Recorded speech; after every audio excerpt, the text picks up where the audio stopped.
I spent 19 minutes in handcuffs on the curb of my own front lawn at 9:40 on a Friday night, while my wife of 20 years told two police officers that she was afraid of me. I never touched her. The broken glass on the porch was hers. The folder on the coffee table was mine. And the worst part is, the officer who put those cuffs on me was right to do it. Let me take you back 3 weeks, because 3 weeks earlier I would have told you my marriage was solid. I am 50.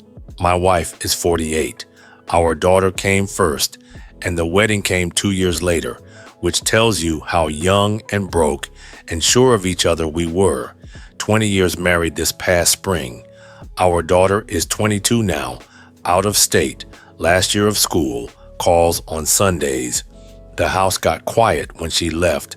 That part nobody warns you about. Some weeks we hardly said 10 words to each other. It all started with the gym membership. We had a family membership from back when our daughter played sports. $49 a month coming out automatic. And with tuition bills the way they are, I sat down one Saturday to cut everything we were not using. Streaming we never watched. A magazine that kept coming. And the gym, because I had not been inside it in 2 years, and as far as I knew, my wife went twice a week to walk the indoor track with her friend.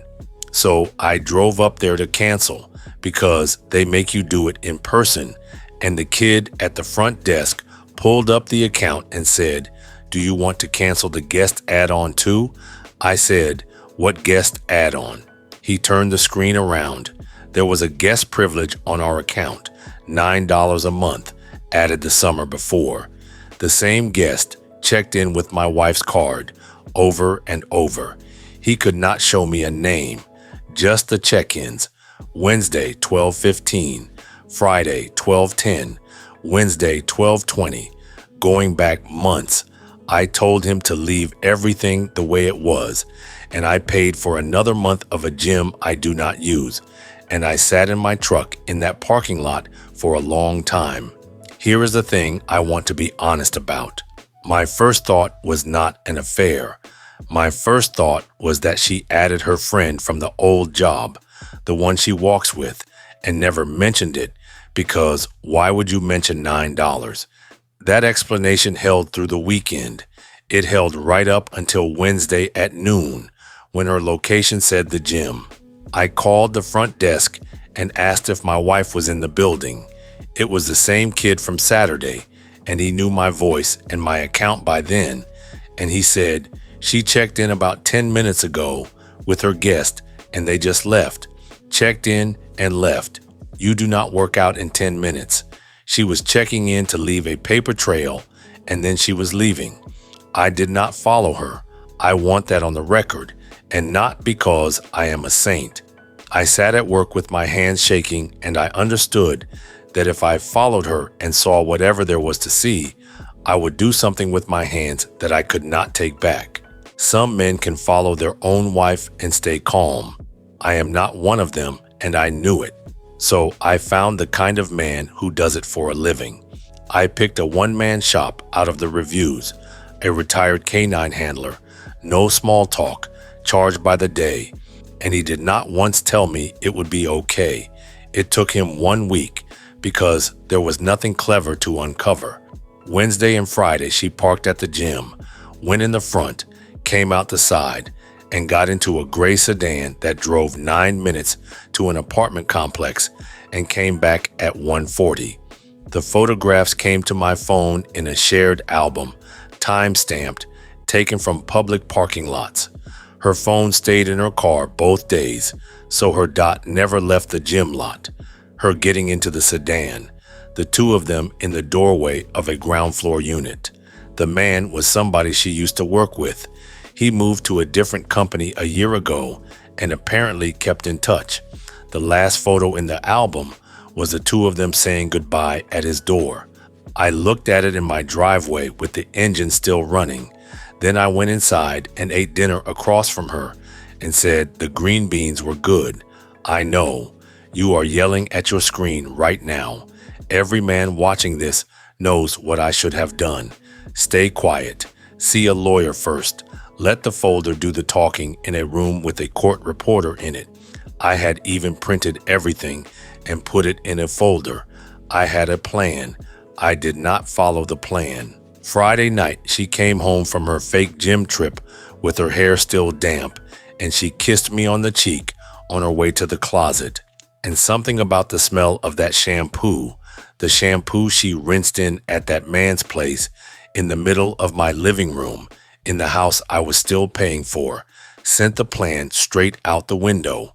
I took the folder off the top of the bookshelf and I set it on the coffee table and I said, "Sit down. We need to talk about Wednesdays and Fridays." She opened it. I watched her go through 4 photographs at maybe a second apiece, and I need to describe what happened next carefully because this next part is why I ended up in cuffs. She did not cry. She did not explain. She went from 0 to a scream in one breath. "You had me followed. You paid a stranger to follow me." And she grabbed the television remote off the arm of the couch and threw it at me.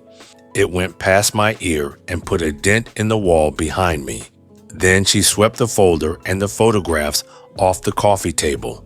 I was already backing toward the front door by then, and I had it open behind me. She took the framed print off the hallway wall, the big one we bought on our 10th anniversary, and she threw it down at my feet. The glass went everywhere, across the floor, out the open door onto the porch, and she was screaming the whole time. Not words, half of it, just screaming, with my name in there somewhere.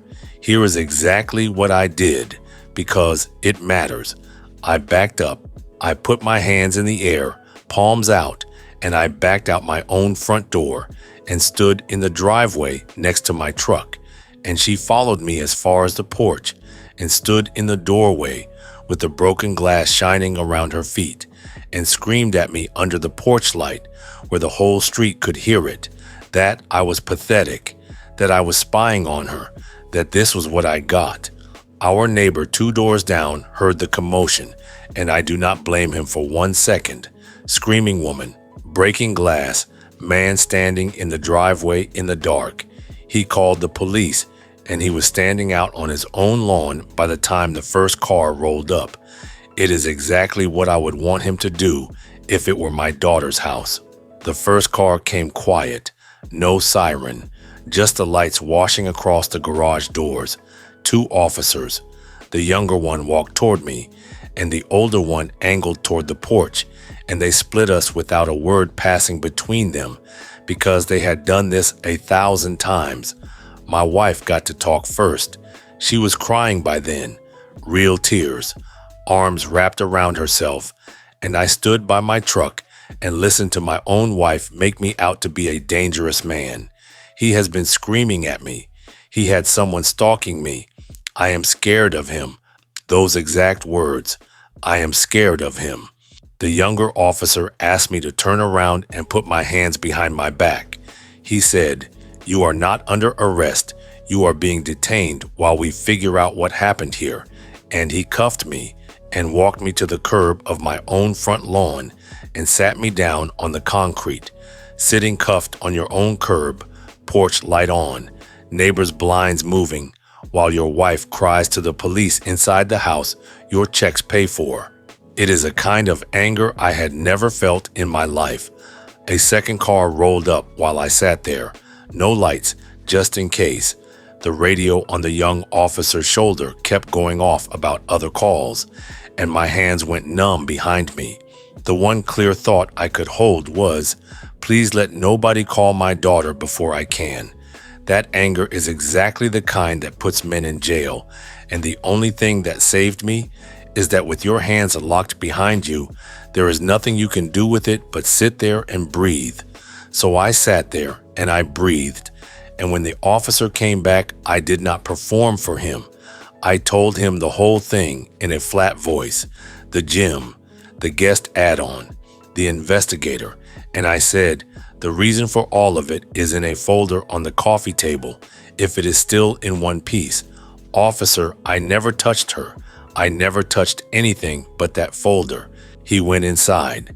The officer asked her for the folder because I had told him right where it was, and she handed it over and said, "Good, look what he did." I think she believed it would prove I was the villain, the man who paid to have her watched. The older officer went through it page by page under the hallway light. I watched him do it through my own open front door, from the curb in handcuffs. He looked at the last photograph a long time.